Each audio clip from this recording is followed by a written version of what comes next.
Hey everyone, welcome back to Tech Tales by Hitika.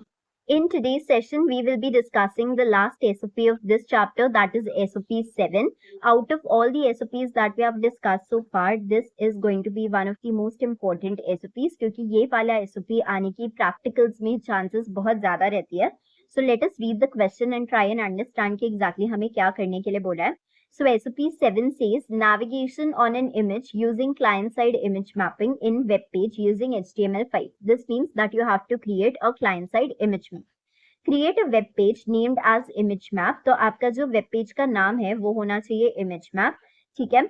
.html with an inserted image having jpg, png और gif extension. तो usually जब हम image map create करते हैं तब gif extension नहीं use करते हैं, बट आप चाहो तो यूज कर सकते हो jpg, png या gif extension, इन तीनों में से कोई एक. Create 3 different shapes like rectangle, circle and polygon. तो उन्होंने यहाँ पे 3 shapes भी mention किए हैं. ठीक है, आप ये 3 shapes जो है वो यूज कर सकते हो जैसे rectangle, circle and polygon.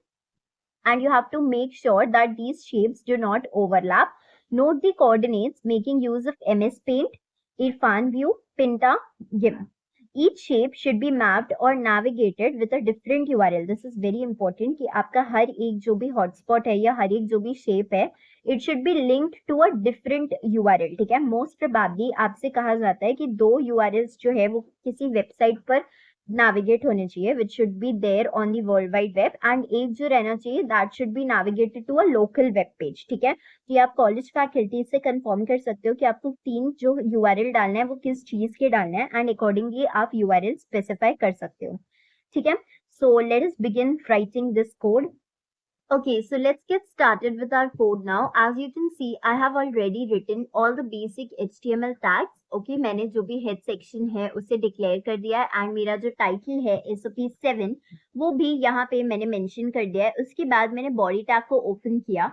अब आप जानते हो अगर आपको image map create करना है तो जो पहली चीज आपको करनी होती है वो ये होती है कि आपको image को insert करवाना रहता है. एंड अगर हमें इमेज इंसर्ट करवाना रहता है तो हम लोग img टैग का यूज करते हैं. तो the first tag that we are going to write over here is going to be our img tag, जो कि एक एम्प्टी टैग होता है. एंड जो पहला एट्रीब्यूट हम मेंशन करने वाले हैं that is going to be your source tag. अब मैंने ऑलरेडी एक इमेज डाउनलोड करके रखी थी, तो मैं माई फाइल्स में डाउनलोड सेक्शन में गई एंड वहां पे आप देख सकते हो मैंने ये एक डाबर के लोगो की इमेज जो है उसे डाउनलोड करके रखा है. So what I will do is मैंने इसे रीनेम कर दिया है एज डाबर, और उसके बाद मैं क्या करूंगी, प्रॉपर्टी सेक्शन में आ जाऊंगी. प्रॉपर्टी सेक्शन में आने के बाद यहाँ पे जो लोकेशन है उसे मैं कॉपी कर दूंगी. ये लोकेशन को कॉपी करने के बाद मैं यहाँ पर आ जाऊंगी एंड इस लोकेशन को यहाँ पर पेस्ट कर दूंगी. वो करने के बाद मुझे एक बैकस्लैश इंसर्ट करना है, तो एक बैकस्लैश इंसर्ट कर दूंगी. एंड बैकस्लैश इंसर्ट करने के बाद जो मेरे जेपीजे का नाम है, जो मेरे पिक्चर का नाम है जो कि मैंने डाबर रखा है, उसे इंसर्ट कर दूंगी. एंड सिंस मैंने उसे जेपीजे फॉर्मेट में सेव किया है तो मैं यहाँ पे जेपीजे लिख दूंगी. अगर आप चाहो तो पीएनजी फॉर्मेट में भी अपने इमेज को सेव कर सकते हो, अगर आप चाहो तो जिफ फॉर्मेट भी इंसर्ट कर सकते हो. बट जब भी हम लोग इमेज मैपिंग करते हैं उस टाइम पे जिफ फॉर्मेट यूजुअली नहीं लिया जाता है, पीएनजी या जेपीजे फॉर्मेट में आप अपनी इमेजेस को सेव कर सकते हो. ठीक है, तो जो पहला एट्रीब्यूट है वो है सोर्स, हमने यहाँ पे मेंशन कर दिया है. वो एट्रीब्यूट मेंशन करने के बाद अब हम लोग यहाँ पे ऑल्ट एट्रीब्यूट को मेंशन करेंगे. ठीक है, तो मैं ऑल्ट में सिर्फ डाबर लिख देती हूँ. अगर आपको चाहिए तो आप height and width of the image भी स्पेसिफाई कर सकते हो, बट अगर आप हाइट एंड विड्थ स्पेसिफाई करोगे तो जब आप कोऑर्डिनेट्स लोगे इमेज मैपिंग के टाइम पे तब आपको बहुत ज्यादा ध्यान रखना पड़ेगा एंड उसके हिसाब से ही आपको कोऑर्डिनेट्स लेने पड़ेंगे. ठीक है, तो यहाँ पे मैंने ऑल्ट एट्रीब्यूट स्पेसिफाई. अब मैं यहाँ पे हमारे जो इमेज मैप है उसका सबसे ज्यादा इंपॉर्टेंट एट्रीब्यूट जो कि है हमारा यूज मैप एट्रीब्यूट, उसे स्पेसिफाई करूंगी. तो मैंने यहाँ पे यूज मैप एट्रीब्यूट को स्पेसिफाई किया एंड हम जानते हैं कि हमारा जो यूज मैप एट्रीब्यूट रहता है it is preceded by a hashtag. तो मैं इसे प्रेसीड कर दूंगी बाय अ हैशटैग एंड एक वैल्यू स्पेसिफाई कर दूंगी. ठीक है, ये करने के बाद हमने सक्सेसफुली हमारा जो इमेज टैग है उसे क्रिएट कर दिया है. अब जो सेकंड चीज हम करने वाले हैं that is going to be creating our map tag. तो हम मैप टैग को स्पेसिफाई करेंगे एंड हम जानते हैं कि हमारा जो मैप टैग रहता है उसका एक ही एट्रीब्यूट रहता है जो कि होता है हमारा नेम एट्रीब्यूट. और जो हमारी नेम एट्रीब्यूट की वैल्यू रहती है और जो हमारी यूज मैप एट्रीब्यूट की वैल्यू रहती है वो दोनों सेम होनी चाहिए, तभी जाके हमारा जो इमेज है वो लिंक हो जाएगा and image image map create होगा, राइट। बट यहाँ पर आपको एक चीज का ध्यान देना है कि यहाँ पर आपको हैशटैग इंसर्ट नहीं करना है, बस आपको जो वैल्यू है उसे स्पेसिफाई करना है, और वो जो वैल्यू है दैट शुड बी सेम जो आपने यूज मैप एट्रीब्यूट में स्पेसिफाई की है, राइट। अभी हम जानते हैं कि हमारा मैप टैग जो रहता है वो एक क्लोजिंग टैग रहता है, इसका मतलब हमें इसे एक क्लोजिंग देनी पड़ती है क्योंकि ये कंटेनर टैग रहता है, तो हम पहले ही इसे क्लोजिंग प्रोवाइड कर देंगे। अब आप सोच रहे होंगे कि मैंने यहाँ पे इतनी सारी स्पेस क्यों छोड़ी, तो अगर आपको याद होगा तो अभी यहाँ पे हमें स्पेसिफाई करना है हमारा एरिया टैग। एरिया टैग में हमारा जो भी href है और जो हमारे कोऑर्डिनेट्स है वो हम स्पेसिफाई करेंगे, तब जाके ही हमारा जो इमेज मैप है वो सक्सेसफुली क्रिएट होगा। तो अब हम लोग यहाँ पे एरिया टैग को स्पेसिफाई कर देंगे। हम जानते हैं कि आपका जो मैप टैग रहता है it encloses area tag, and area tag एक एम्प्टी टैग रहता है, and map tag can include any number of area tag, right. तो हम लोग पहला जो एट्रीब्यूट एरिया टैग में स्पेसिफाई करने वाले हैं that is going to be your href attribute. href attribute में आपको उस वेब पेज का या उस वेबसाइट का लोकेशन लिखना है या पाथ लिखना है जिसे क्लिक करके, जिस एक हॉटस्पॉट को क्लिक करके आपका जो पेज है, आपका जो इमेज है वो नेविगेट होना चाहिए, राइट। तो यूजुअली हमें कहा जाता है कॉलेजेस में कि आपकी जो भी href में जो एड्रेस आएगा उसमें दो जो रहते हैं वो वेबसाइट्स होनी चाहिए जो कि कनेक्टेड होनी चाहिए to your world wide web, and एक आपका लोकल वेब पेज होना चाहिए। अगेन ये कॉलेज टू कॉलेज डिफर करेगा, तो आप अपने कॉलेज फैकल्टी से पहले ही क्लियर कर दीजिएगा कि आपको href में लोकल वेब पेज का एड्रेस डालना है या वेबसाइट का एड्रेस डालना है।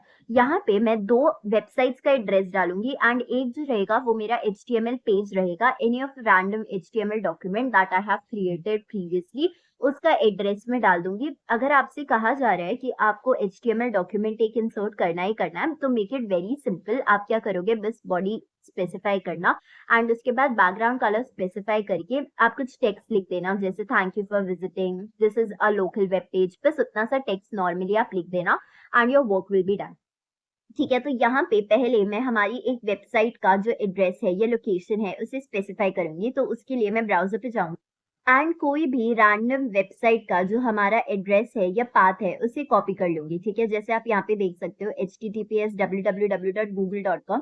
तो आप ऐसी वेबसाइट्स लीजिएगा जो कि काफी इजी है टू रिमेम्बर, मतलब जैसे हम ऑलरेडी, हम लोगों को सबको याद है कि google.com का एड्रेस क्या होता है या लोकेशन क्या होता है, तो इसके लिए आपको वापस से ब्राउजर पे जाके सर्च करने की जरूरत नहीं होती है। तो यूजुअली ऐसी वेबसाइट्स लेनी चाहिए जिनका जो एड्रेस है वो हमें याद ही रहता है।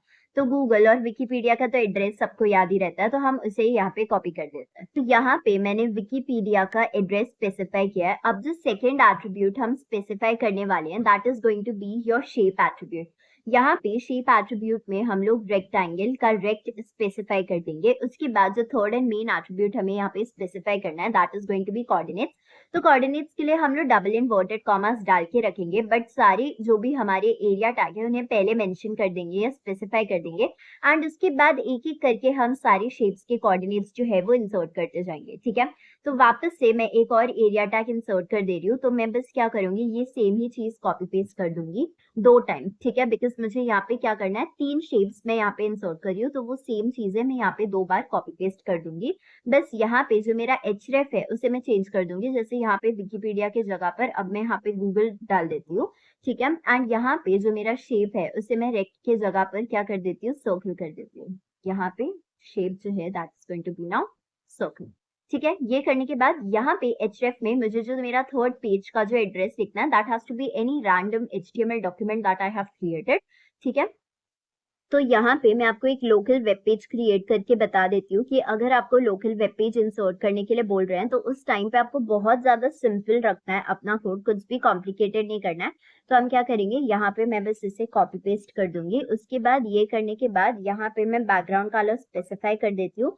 Background colour has to be for example से रेड, ठीक है। मैं बैकग्राउंड कलर स्पेसिफाई कर दिया रेड, एंड उसके बाद बस मैं यहाँ पर क्या कर रही हूँ, मेरा जो h1 टैग है, h1 टैग में मैं कुछ भी रैंडम टेक्स्ट स्पेसिफाई कर सकती हूँ, जैसे यहाँ पर thank you for visiting this page, ठीक है। मैं ये एक रैंडम टेक्स्ट यहाँ पर इंसर्ट कर दे रही हूँ।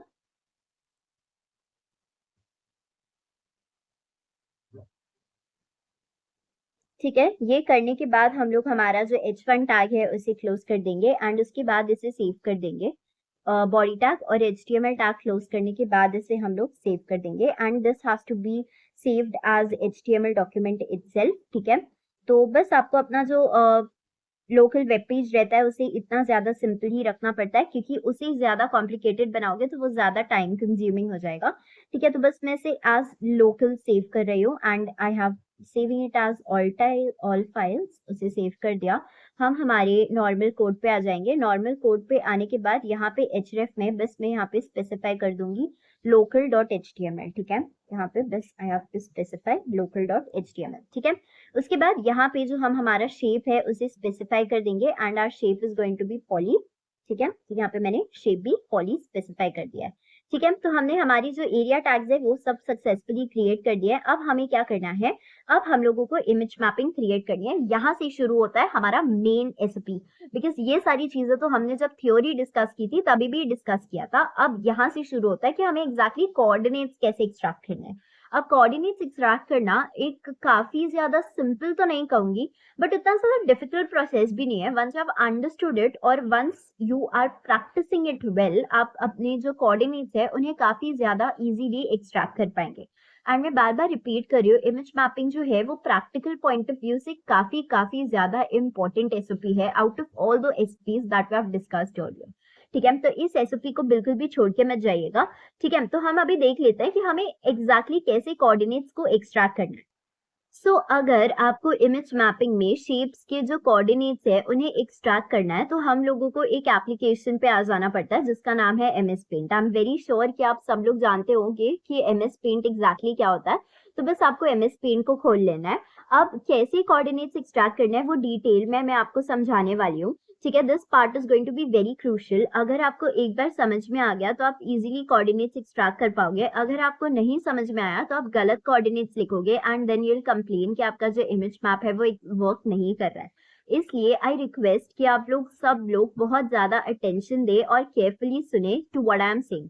ठीक है, I am not going to make it complicated, it is going to be very simple, we'll keep it very simple and मैं डिटेल में स्टेप बाय स्टेप आपको क्या करना है वो सारी चीजें समझाती जाऊंगी। ठीक है, अभी पहली चीज जो हमें करनी है इज गोइंग टू बी जो हमने इमेज इंसर्ट किया है हमारी इमेज मैपिंग के लिए, जैसे मैंने डाबर का लोगो इंसर्ट किया है वो सेम इमेज हम इस MS पेंट में यहाँ पर इंसर्ट करेंगे। ठीक है, that is going to be your first step. तो अगर आपको नहीं पता है कि MS पेंट में कैसे इमेज इंसर्ट की जाती है तो मैं वो आपको पहले बता। ठीक है, तो अभी आपका जो पहला स्टेप है is going to be inserting an image, right. तो वो आपको कैसे इंसर्ट करनी है इमेज, आपको यहाँ पे फाइल सेक्शन दिख रहा है। ठीक है, यहाँ पे आपको क्लिक करना है एंड आपको यहाँ पे इंपोर्ट टू कैनवस को सिलेक्ट करना है। ठीक है, as soon as you click on import to canvas you will get two options, from a file, from a scanner और कैमरा। तो मेरे पास सिंस इमेज ऑलरेडी सेव्ड है मैं फ्रॉम अ फाइल सिलेक्ट करूंगी एंड आप लोगों को भी फ्रॉम अ फाइल ही सिलेक्ट करना है। ठीक है, उसके बाद जो भी मेरी इमेज का नाम है उसे मैं यहाँ पे सर्च कर दूंगी। जैसे मेरी इमेज का जो नाम है दैट इज डाबर, तो यहाँ पे मैं डाबर को सर्च कर दूंगी सिंस मैंने मेरी इमेज का नाम डाबर रखा था। ठीक है, तो इस डाबर को मैं यहाँ पे सिलेक्ट कर दूंगी एंड हम लोग इसे इंपोर्ट कर देंगे। ठीक है, ओपन करने के बाद यू कैन सी कि आपकी जो इमेज है दैट इज इम्पोर्टेड, राइट। आप यहाँ पे देख सकते हो आपकी जो इमेज है वो इंपोर्ट हो चुकी है। अभी यहाँ पे one important thing that I would like to recommend you कि जब भी आप इमेज मैप क्रिएट कर रहे हो ना तो ऐसी इमेज लो जहां पर डिस्टिंक्शंस है। इसका मतलब एक प्लेन इमेज लेने की जगह ऐसी इमेजेस लो जहां 3 अलग अलग चीजें प्रेजेंट है या ऐसी 3 अलग अलग चीजें प्रेजेंट है जिन्हें आप इजीली क्लासिफाई कर सकते हो। ठीक है, तो इससे क्या होगा, हम 3 अलग अलग जगह पे हमारी जो भी कोऑर्डिनेट्स है, जो हमारी शेप्स है, उन्हें इंसर्ट करेंगे। तो आपको पता रहेगा कि आपने फॉर एग्जांपल मैं मेरा जो पहला शेप है इस ट्री के यहाँ पे इंसर्ट करूंगी, जो मेरा दूसरा शेप है वो मैं यहाँ पे ऊपर इंसर्ट करूंगी एंड जो मेरा तीसरा शेप है वो मैं यहाँ पे नीचे इंसर्ट करूंगी। तो मुझे पता रहेगा ना कि मैंने मेरे तीनों पेजेस, जो मेरे तीनों शेप्स है सॉरी, उसे कहाँ इंसर्ट किया है। तो मैं उसी के आसपास अपना कर्सर लेकर अपनी इमेज मैप को टेस्ट करूंगी। बट अगर मैं एकदम प्लेन ब्लैंड इमेज ले रही हूँ, बस एक कलर ले रही हूँ, फॉर एग्जाम्पल एक कलर फॉर्मेटेड बैकग्राउंड ले रही हूँ या एक ऐसा इमेज ले रही हूँ जहाँ 3 चीजें ऐसी नहीं है, मतलब जो सारा जो चीजें है ना उस पर्टिकुलर इमेज में एक जैसा ही दिख रहा है, तो उस टाइम पे मुझे ढूंढना पड़ेगा कि मेरे जो इमेज मैप के हॉटस्पॉट्स है वो किधर है। राइट। तो ये थोड़ा कॉम्प्लिकेटेड हो सकता है, इसलिए एक ट्रिक है कि आप ऐसी इमेज लीजिए जहां 3 चीजें या 3 एरियाज ऐसी है जिन्हें हम डिस्टिंक्शन कर सकते हैं या जिन्हें हम इजीली क्लासिफाई कर सकते हैं। तो वहां 3 जगहों पर हम हमारी शेप्स को इंसर्ट करेंगे एंड उससे क्या होगा, उससे ये होगा कि हम लोग इजीली हमारे हॉटस्पॉट्स को आइडेंटिफाई कर पाएंगे। ठीक है, ये एक ट्रिक था जो आप याद रख सकते हो एंड इसे इम्प्लीमेंट कर सकते हो। तो अब हम लोग हमारे जो शेप्स है उन्हें इंसर्ट करना शुरू करते हैं। तो the first shape that we are going to insert is going to be a rectangle. तो आप यहाँ पे देख सकते हो शेप सेक्शन है। यहाँ पे शेप सेक्शन में बहुत सारे अलग अलग शेप के ऑप्शंस आपको मिल जाएंगे। तो यहाँ से हम रेक्टेंगल सिलेक्ट कर लेंगे। रेक्टेंगल सिलेक्ट करने के बाद जहां भी आप रेक्टेंगल इंसर्ट करना चाहते हो आप कर सकते हो। मैं इस रेक्टेंगल को इस ट्री के इधर ही अरेंज कर रही हूँ। इससे क्या होगा, मुझे जैसे ही मैं मेरा इमेज मैप लोड होगा मुझे पता होगा कि मैंने ट्री के आसपास ही रेक्टेंगल मेरा रखा था। तो मेरा जो फर्स्ट हॉटस्पॉट है वो ट्री के आसपास ही होना चाहिए। राइट, ये मैंने एक रेक्टेंगल इंसर्ट कर दिया। अब रेक्टेंगल के कोऑर्डिनेट्स कैसे लेने हैं, ठीक है, बहुत ज्यादा इंपॉर्टेंट है। So please make it a point that you are listening to this very very carefully. ठीक है, पे अटेंशन। अभी रेक्टेंगल के कोऑर्डिनेट्स के लिए हमें क्या करना पड़ता है पता है आपको।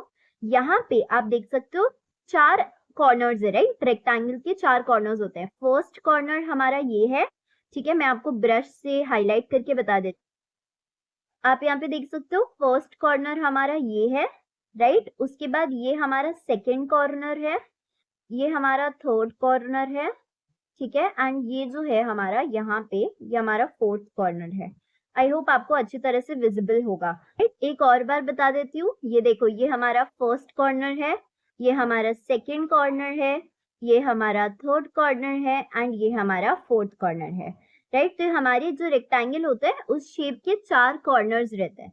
अब जैसे ही मैं किसी भी कॉर्नर पे जाती हूँ आप देख सकते हो यहाँ पे देखना। ठीक है, see it towards your left. Left पे कॉर्नर में अगर आप यहाँ पे देख सकते हो, ठीक है, तो आपको कुछ कोऑर्डिनेट्स मिल रहे हैं। आप कहीं पर भी जाओ आपके ये जो कोऑर्डिनेट्स है वो बदल रहे होंगे। आप यहाँ पे देख सकते हो, यहाँ पे देखना। ठीक है, मैं कहीं पर भी अपने पॉइंटर को लेके जा रही हूँ, ये जो कोऑर्डिनेट्स है वो चेंज होते जा रहे हैं। राइट, तो एग्जैक्टली हमें हमारा पॉइंटर जो है उसे किधर रखना है, इन कॉर्नर्स पे रखना है। ठीक है, मैं जैसे यहाँ पे रख के गई, इस कॉर्नर पे रखा तो 2 कोऑर्डिनेट्स दिख रहे हैं 415 358। इस कॉर्नर पे रखा 2 कोऑर्डिनेट्स दिख रहे हैं 817 355। वैसे ही आप इन कॉर्नर्स पे रखोगे ना तभी भी आपको अलग अलग कोऑर्डिनेट्स जो है वो दिखेंगे।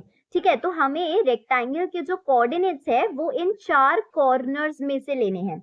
अब कैसे कॉर्नर सिलेक्ट करना है, तो अभी आप लोगों को ऑपोजिट कॉर्नर को सिलेक्ट करना है। ऑपोजिट कॉर्नर मतलब क्या हो जाएगा, आप इस कॉर्नर के और इस कॉर्नर के कोऑर्डिनेट्स लोगे। अभी आपके जो रेक्टेंगल होते हैं, अगर आपको याद रहेगा रेक्टेंगल के 4 कोऑर्डिनेट्स लेने होते हैं, तो अगर आप ये कॉर्नर ले रहे हो, ठीक है, मैं इसको नंबरिंग कर देती हूँ so that it will be easy for you to recognise. ये हमारा फर्स्ट कॉर्नर है, ये सेकेंड है, ये थर्ड है एंड ये हमारा फोर्थ कॉर्नर है। ठीक है, तो अगर आप फर्स्ट कॉर्नर के कोऑर्डिनेट्स ले रहे हो, फर्स्ट कॉर्नर के कोऑर्डिनेट्स ले रहे हो तो उसके साथ आपको उसके ऑपोजिट में जो कॉर्नर है उसके कोऑर्डिनेट्स लेने पड़ेंगे। That is going to be third coordinate, third आपका जो कॉर्नर है। अगर आप फोर्थ कॉर्नर के कोऑर्डिनेट्स ले रहे हो तो उसके साथ आपको सेकंड कॉर्नर के कोऑर्डिनेट्स लेने पड़ेंगे। ठीक है, तो जो इसका मतलब हमारे जो ऑपोजिट कॉर्नर्स है उनके कोऑर्डिनेट्स हम लोगों को लेने हैं at the time of taking rectangle as your shape. ठीक है, आई होप समझा होगा। मैंने बिल्कुल कॉम्प्लिकेटेड नहीं किया है, बहुत ज्यादा सिंपल लैंग्वेज में बताया है। मैं एक बार फटाफट से रिवाइज करवा के बता देती हूँ। सो मैंने क्या किया, मैंने शेप इंसर्ट किया। शेप इंसर्ट कैसे किया, फाइल सेक्शन में जाना है, इंपोर्ट टू कैनवस में फ्रॉम अ फाइल पे क्लिक करके। ठीक है, वो करने के बाद मैंने क्या किया, एक रेक्टेंगल इंसर्ट करवाया। मैंने कहां पर किया, ट्री के इधर किया, मिडिल सेक्शन में किया, so that I am able to identify my hotspot very easily. अब आप देख सकते हो रेक्टेंगल के 4 कॉर्नर्स होते हैं, first corner, second corner, third corner, fourth corner. तो आपको रेक्टेंगल के कोऑर्डिनेट्स लेते टाइम पे ऑपोजिट कॉर्नर के कोऑर्डिनेट्स को लेना है। अब ये ऑपोजिट कॉर्नर कोई भी रह सकता है, फर्स्ट या थर्ड कॉर्नर भी रह सकता है, सेकेंड या फोर्थ कॉर्नर भी रह सकता है। It is up to you कि आप किसके कोऑर्डिनेट्स लेना चाहते हो। ठीक है, तो अभी यहाँ पे मैं यहाँ पे अपना कर्सर रख रही हूँ। आपको बिल्कुल ही अंदाजे से नहीं रखना है, एकदम करेक्ट एक्यूरेट पॉइंट पे उसे स्पेसिफाई करना है अपने कर्सर को। ठीक है, अब मैंने यहाँ पे कर्सर रखा है, आप यहाँ पे देख सकते हो 422 361 पिक्सल्स। ठीक है, 422 361 पिक्सल्स, यहाँ पे वैल्यूज दिख रही है, लेफ्ट कॉर्नर में वैल्यूज जो है वो दिख रही है, प्लीज देखिए। ठीक है, एक एरोप्लेन जैसा, टेलीग्राम का जैसा लोगो रहता है वैसा लोगो है, उसकी बाजू में आपको 2 कोऑर्डिनेट्स दिख रही होंगी, इससे मत देखिएगा। ठीक है, ये हमारा विड्थ है पिक्सल्स में, हाइट एंड विड्थ है, इससे नहीं देखना है, यहाँ पे जो चीज है उसे देखिए। ठीक है, तो मैं अपने फर्स्ट कॉर्नर पे इसे रख रही हूँ एंड आप यहाँ पे देख सकते हो मैं थोड़ा भी हिलाऊंगी ना तो मेरे जो कोऑर्डिनेट्स है वो चेंज हो जाएंगे। ठीक है, तो उतना डिफरेंस नहीं पड़ेगा। तो 422 एंड 360, 422 एंड 360 हमारे पहले 2 कोऑर्डिनेट। सो नोटपैड को मैंने ओपन कर दिया मेरी दूसरी स्क्रीन पे, second half of my screen पे, एंड यहाँ पे जो कोऑर्डिनेट्स है मैं उन्हें स्पेसिफाई कर दूंगी। ठीक है, वापस एक बार चेक कर लेते हैं हमारे कोऑर्डिनेट्स क्या है, थोड़ा इधर उधर एक पॉइंट हो सकता है, आप उसे एडजस्ट कर लीजिएगा। 422 एंड 361, राइट, 420 एंड 361 हम लोग इधर स्पेसिफाई कर लेते हैं। ठीक है, तो यहाँ पे मैं स्पेसिफाई कर रही हूँ 421 एंड 360। तो आपको हर एक कोऑर्डिनेट जो है वो कॉमा कॉमा देके सेपरेट करना है। अब सिंस हमने फर्स्ट कॉर्नर लिया, अब यहाँ पे हम ये वाला कॉर्नर लेंगे क्या? नहीं लेंगे। ये वाला कॉर्नर लेंगे क्या? नहीं लेंगे। हम इसके ऑपोजिट वाला कॉर्नर लेंगे। ठीक है, ऑपोजिट वाला कॉर्नर ले लिया। ऑपोजिट वाला कॉर्नर लेने के बाद यहाँ पे आप कोऑर्डिनेट्स देख सकते हो क्या है, 805 520 पिक्सल्स, 805 520 पिक्सल्स। यहाँ पे मैं स्पेसिफाई करूंगी 805, 520 पिक्सल्स। ठीक है, तो हमने हमारा जो रेक्टेंगल है उसके कोऑर्डिनेट स्पेसिफाई कर दी हैं। We are successfully done with our first area tag, this area tag. ठीक है, रेक्टेंगल का हो गया। अब आ जाते हैं हम लोग सर्कल पर। ठीक है, तो सर्कल के हमारे को अगर याद होगा तो 3 कोऑर्डिनेट्स होते हैं। ठीक है, सर्कल के लिए हम लोग कितने कोऑर्डिनेट्स स्पेसिफाई करते हैं? 3 कोऑर्डिनेट्स स्पेसिफाई करते हैं। अब एक चीज, इंपॉर्टेंट चीज जो आपको याद रखनी है, आपकी जो भी शेप्स है ना वो एक दूसरे से ओवरलैप नहीं होने चाहिए। ठीक है, इसका मतलब अगर आपने ये पहला शेप इधर बनाया है तो आप अपना जो दूसरा शेप है वो इधर बनाओगे। ठीक है, उसके बाद जो आपका तीसरा शेप है वो वापस से, सपोज सर्कल ही मैं लेके यहाँ पे बता रही हूँ, इधर बनाओगे। ऐसा नहीं चलेगा। ठीक है, बहुत कम स्पेसिंग नहीं होनी चाहिए, अच्छी खासी स्पेसिंग होनी चाहिए ताकि आपके जो हॉटस्पॉट्स है वो वेल डिफाइंड हो एंड सारी चीजें अच्छी तरह से वर्क करे। तो इसलिए मैं मेरा जो सर्कल है उसे आप यहाँ पे देख सकते हो, यहाँ पे रख रही हूँ। एकदम से कॉर्नर पे भी स्पेसिफाई नहीं करना है, हो सकता है कि कभी कभी आपके बॉर्डर के बाहर ही चला जाए तो वो हो ही शेप जो है वो डिस्प्ले ही ना हो। तो एकदम से हमें कॉर्नर पे भी स्पेसिफाई नहीं करना है, थोड़ा मिडिल सेक्शन में ही रहना है हमारे इमेजेस के। ठीक है, तो मैं हमारा जो सर्कल है उसे यहाँ पे स्पेसिफाई कर रही हूँ, आप देख सकते हो top right corner, top left corner पे, सॉरी। अभी सर्कल के कोऑर्डिनेट्स लेना जो है ना वो थोड़ा सा डिफिकल्ट आप लोगों को फर्स्ट टाइम पे लग सकता है, बट जैसे जैसे आप प्रैक्टिस करोगे it's gonna be very easy. तो यहाँ पे एक सर्कल मैंने डिफाइन कर लिया। अब आपको क्या करना है, अपने जो पॉइंटर है उसे एकदम से सेंटर पे रखना है। सेंटर पे रखने के बाद हम यहाँ से रेडियस बनाएंगे, राइट। आप सब लोगों को पता होगा ना रेडियस क्या होता है। तो सेंटर से it should touch any point on the circle. आप रेडियस ऐसे बना सकते हो, वर्टिकली, हॉरिजॉन्टली बना सकते हो। बस आपको क्या करना है, एक रेडियस क्रिएट करना है। तो यहाँ पे हम लोग एक रेडियस जो है वो हॉरिजॉन्टल लाइन के जरिए बनाएंगे। ओके, सो अभी हम लोग रेडियस ड्रॉ करेंगे हमारे सर्कल का। तो आप यहाँ पे देख सकते हो मैं एक लाइन ड्रॉ कर रही हूँ। ठीक है, आप देख सकते हो ये मेरी जो लाइन है वो सीधी नहीं है, राइट। यहाँ पे जो मेरी लाइन है वो थोड़ी सी टेढ़ी हो गई है, जिसकी वजह से हो सकता है मेरे जो कोऑर्डिनेट्स है वो सही से ना आए। ठीक है, तो इसके लिए भी एक ट्रिक है कि अगर आपको सीधी लाइन ड्रॉ करनी है तो आपको क्या करना है, कर्सर एकदम सेंटर पे लेके जाना है। उसके बाद शिफ्ट बटन प्रेस करके आपको जो लाइन है उसे ड्रॉ करना है। इससे क्या होगा, एकदम स्ट्रेट लाइन ड्रॉ होगी। ठीक है, आप यहाँ पे देख सकते हो एकदम से स्ट्रेट लाइन ड्रॉ हुई है। ठीक है, ऐसे ही अगर आप ड्रॉ करोगे तो ऐसा हो सकता है कि आपकी जो लाइन है वो स्ट्रेट ना हो, बट अगर आप शिफ्ट से ड्रॉ करोगे तो आपकी जो लाइन है वो एकदम से स्ट्रेट अपीयर करेगी। ठीक है, तो अभी हम बात करते हैं कि हमें सर्कल के कोऑर्डिनेट्स को कैसे एक्सट्रैक्ट करना है। तो सर्कल के कोऑर्डिनेट्स निकालने के लिए हमारी सर्कल का जो पहला कोऑर्डिनेट होगा, आपको अपना जो पॉइंटर है वो एकदम से सेंटर पे रखना है। ठीक है, आप यहाँ पे देख सकते हो जो हमारा पहला कोऑर्डिनेट है अभी 180 एंड 222 पिक्सल समथिंग है। यहाँ पर अगर आप जूम आउट करके रखोगे या जूम इन करके रखोगे, कोऑर्डिनेट्स जो है वो सेम ही आएंगे, तो उस हिसाब से टेंशन लेने की जरूरत नहीं है, 1-2 पॉइंट ऊपर नीचे हो सकता है। तो मैं एकदम से आपको जूम करके बताती हूँ। जूम करने के बाद आप यहाँ पे देख सकते हो मैंने एकदम सेंटर पे अपने कर्सर को रखा है या पॉइंटर को रखा है, एंड मेरे जो कोऑर्डिनेट्स है वो है 179 एंड 221 पिक्सल्स। ठीक है, आप तो बॉटम लेफ्ट में देख लीजिए 179 221 पिक्सल्स यहाँ पे दिख रहा है, राइट। 179 and 221 pixels. आप थोड़ा भी हटाएंगे तो वो जो कोऑर्डिनेट्स है वो चेंज हो जाएंगे, जैसे अभी 178 220 हो गए, तो उतना एक दो पॉइंट का ऊपर नीचे चलता है। ठीक है, तो मैं यहाँ पे 178 और हाँ 180 और 221 पिक्सल्स लिख रही हूँ। तो I will come back to Notepad and मैं यहाँ पर लिखूंगी 180 और 220 पिक्सल्स। ठीक है, 180 221। ठीक है, अब हम लोग क्या करेंगे, अब हम लोग हमारी जो रेडियस है उस पे आ जाएंगे। तो आप रेडियस पे जाओगे तो रेडियस का जो एक पॉइंट है, मतलब ये हमारा सेंटर है, और आपका ये जो रेडियस जहाँ पे सर्कल को टच कर रहा है वहां पे आ जाइएगा। वहां पे आने के बाद आपको दो कोऑर्डिनेट्स दिख रहे हैं 282, 221, राइट। 282, 220 दिख रहे हैं। तो आपको लेफ्ट कोऑर्डिनेट नहीं लेना है, फर्स्ट कोऑर्डिनेट नहीं लेना है, 282 नहीं लेना है, आपको क्या करना है 220 यहाँ पे लिखना है। ठीक है, समझ में आया सर्कल के कोऑर्डिनेट्स कैसे लेने हैं। सेंटर पे जाना है, सेंटर पे जो दो आपको कोऑर्डिनेट्स दिख रहे हैं जैसे 180 और 221 वो लिखना है। उसके बाद जिस पॉइंट पे आपका रेडियस सर्कल को टच कर रहा है उस पॉइंट पे जाना है, एंड वहां पे जो कोऑर्डिनेट्स दिख रहे हैं 282 और 220 उसमें से फर्स्ट कोऑर्डिनेट नहीं लेना है, सेकंड कोऑर्डिनेट को लेना है 220। ठीक है, और यहाँ पे मैंने स्पेसिफाई कर दिया है, राइट। ये करने के बाद अब हमारा जो दूसरा, हमारा जो लास्ट शेप हमें यहाँ पे स्पेसिफाई करना है that is going to be poly, right. हमने एक पॉली स्पेसिफाई करना है, तो पॉली के लिए मैं यहाँ पर जो है पॉलीगन शेप ले रही हूँ।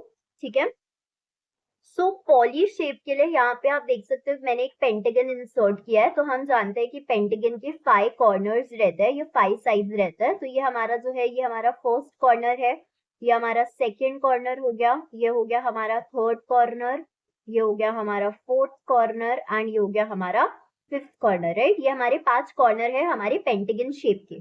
तो अभी हमें हर एक कॉर्नर पे पॉइंटर रखना है, एंड हर एक कॉर्नर के जो दो दो कोऑर्डिनेट्स दिख रहे हैं वो सारे कोऑर्डिनेट्स, मतलब इसके दो कोऑर्डिनेट, इसके दो कोऑर्डिनेट, ठीक है। तो ऐसे करके 5 कॉर्नर्स के दो दो कोऑर्डिनेट्स, इसका मतलब 10 कोऑर्डिनेट्स हमें स्पेसिफाई करना है अगर हम लोग पेंटागन शेप ले रहे हैं तो। ठीक है, आई होप आपको समझ में आया होगा कि पेंटागन शेप जो है उसके 5 कॉर्नर्स है, हर एक कॉर्नर के दो दो कोऑर्डिनेट्स, सारे कॉर्नर्स के कोऑर्डिनेट्स हमको स्पेसिफाई करना है। ठीक है, तो हम लोग क्या करेंगे, हर एक कॉर्नर पे जाएंगे एंड जो जो हमारे दो दो कोऑर्डिनेट्स है उन्हें स्पेसिफाई कर देंगे। ठीक, so second half of the window पे मैंने यहाँ पे नोटपैड ओपन करके रखा है सो दैट इट बिकम्स इजियर कि हम लोग फटाफट फटाफट कोऑर्डिनेट्स एक्सट्रैक्ट करके हमारे जो भी कोऑर्डिनेट्स है उसको यहाँ पे स्पेसिफाई भी करते जाएंगे। ठीक है, आप यहाँ पे देख सकते हो तो मैंने अपना पॉइंटर जो है वो first corner of the pentagon पे स्पेसिफाई किया है, एंड आप देख सकते हो यहाँ पे जो हमारे कोऑर्डिनेट्स आ रहे हैं वो है 1038 कॉमा यहाँ पे 46। ठीक है, ये लिखने के बाद हम लोग पॉइंटर को सेकेंड कॉर्नर पे लेके जाएंगे। सेकेंड कॉर्नर के आसपास थोड़ा एक दो पॉइंट ऊपर नीचे चलता है, कोई प्रॉब्लम नहीं होगा। दूसरे जो हमारे कोऑर्डिनेट्स है वो है हमारे 922 कॉमा 121। ठीक है, उसके बाद हम लोग third corner of the pentagon पे लेके जाएंगे which is going to be 967 comma 246। ठीक है, उसके बाद फोर्थ कॉर्नर पे आ जाएंगे। फोर्थ कॉर्नर के जो हमारे पॉइंटर्स है, ये जो कोऑर्डिनेट्स है दे आर 1 कॉमा डालना भूल गई, 1104 कॉमा 248, तो उन्हें भी स्पेसिफाई कर देंगे। एंड यहाँ पर भी हमारे फिफ्थ कॉर्नर पे लेके जाके कोऑर्डिनेट स्पेसिफाई करेंगे जो कि है, यहाँ पे एंटर कर देती हूँ 1156 कॉमा 136। ठीक है, तो हमने, आप देख सकते हो यहाँ पे सारी शेप्स के जो भी कोऑर्डिनेट्स थे उन्हें ले लिया है। सर्कल शेप के कोऑर्डिनेट्स ले लिए, रेक्टेंगल शेप के कोऑर्डिनेट्स ले लिए, एंड पेंटागन के भी कोऑर्डिनेट्स ले लिया। ठीक है, तो विद दिस हमने हमारा जो एरिया टैग है उसे अच्छी तरह से क्या कर लिया है, डिफाइन कर लिया है। तो सिंस हमने हमारा एरिया टैग भी अच्छी तरह से डिफाइन कर लिया है तो अब हमने मैप टैग तो ऑलरेडी क्लोजिंग दे दिया था। ठीक है, आप मैप टैग क्लोजिंग पहले ही दे दिया करो, वरना एरिया टैग लिखने के बाद आप भूल जाओगे कि map tag actually container tag है, आपको मैप टैग को भी क्लोजिंग देना था, इसलिए मैंने मैप टैग को पहले ही क्लोजिंग दे दिया था। और ये जो हमने लोकल वेब पेज बनाया था, ठीक है, तो अब यहाँ पे we are done with our code. तो मैं यहाँ पे बॉडी सेक्शन को क्लोज करूंगी। बॉडी सेक्शन क्लोज करने के बाद मैं HTML को भी क्लोज कर दूंगी। ठीक है, एंड मैं इसे सेव कर दूंगी। एंड अब हम लोग आउटपुट को देख लेते हैं।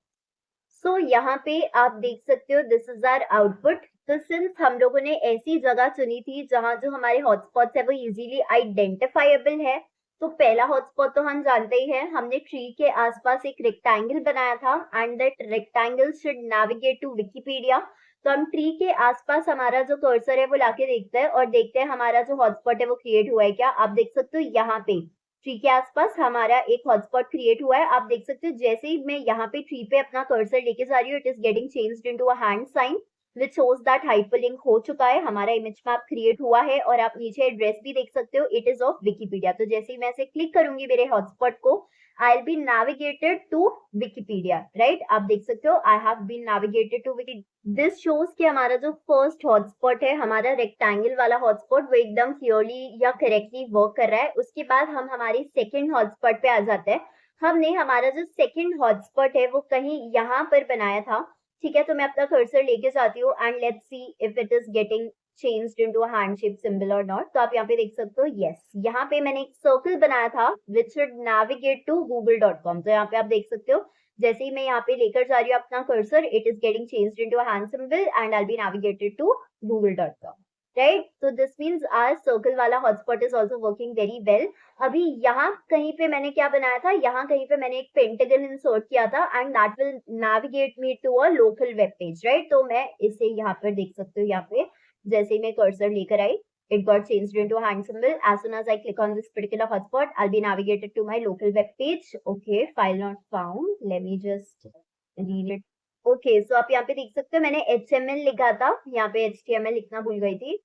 वहां पे मैंने उसी HTML करेक्ट कर दिया है। जैसे ही आप यहाँ पे देख सकते हो, मैं यहाँ पे कर्सर लेके जा रही हूँ, it is getting changed into a hand symbol which shows that जैसे ही मैं इस पर्टिकुलर रीजन को क्लिक करूंगी, ये एक हॉटस्पॉट रीजन है, I be navigated to my local web page, ठीक है। तो मैं इसे क्लिक करके बताती हूँ। So you can see I am navigated on my local web page which says thank you for visiting, जो हम लोगों ने एज इट इज लिखा था, ठीक है। इसका मतलब हमारी जो तीनों हॉटस्पॉट्स है वो एकदम करेक्टली वर्क कर रहे हैं। इसका मतलब हम लोगों ने एकदम सही इमेज मैप जो है वो क्रिएट किया है या bye.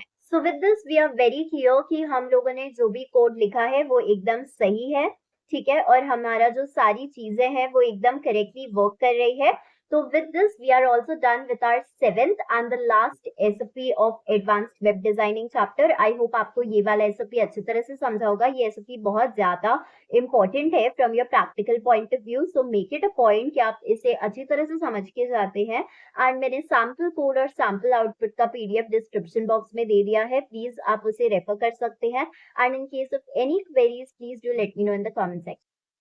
Also, if you found this video informative, do not forget to hit the like button, comment down all your queries and suggestions if any, share with all your IT friends and do subscribe to the channel. Hit the bell icon so that you do not miss any of the updates. Stay tuned for the next video. Until then, bye-bye. Take care.